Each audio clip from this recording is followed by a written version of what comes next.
And now we have our game master, Dustin and Sloane, here to test our knowledge. What do you have for us this week, Dustin? Thanks, Jasmine. Today's game will challenge your knowledge of the many surprising alleged couples the Kardashians and Jenners have been involved in.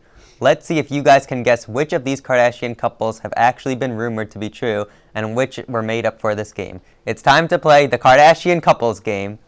Which of these Nicks did Kim Kardashian not really date? Nick Lachey, Nick Carter, or Nick Cannon?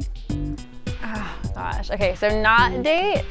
Which two of them she dated, one she didn't. I don't know. My guess would be Nick Carter. What do you think, Jasmine? I'm gonna go with Nick Cannon. Ooh, one of you is right, one of you is not. The correct answer is Nick Carter is the false Kardashian couple.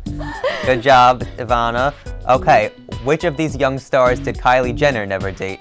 Zayn Malik, Jaden Smith, or Cody Simpson? Okay, I think it's Zayn Malik, for sure. What do you think? Well, she got the last one right, so I'm gonna go with her. You're gonna go with her? I'm gonna go with her answer. I'm locking that in. And the false Kardashian couple is Zayn Malik. Good job, guys. 2 for 2, Ivana. Nice job. Okay, final question. Which of these singers did Rob Kardashian never date? Rihanna, Nicole Scherzinger, or Demi Lovato? Oh. Wow, that's a hard one. Yeah, wait a Tricky. minute. Yeah. I'm gonna go with Demi. I'm gonna go with Rihanna. Ooh, and the false Kardashian couple is Rob and Nicole Scherzinger. both of Both of you us. missed that one. Still, you guys did a great That job. one was a hard You guys one. did- I don't know that how was a I very feel about challenging that one.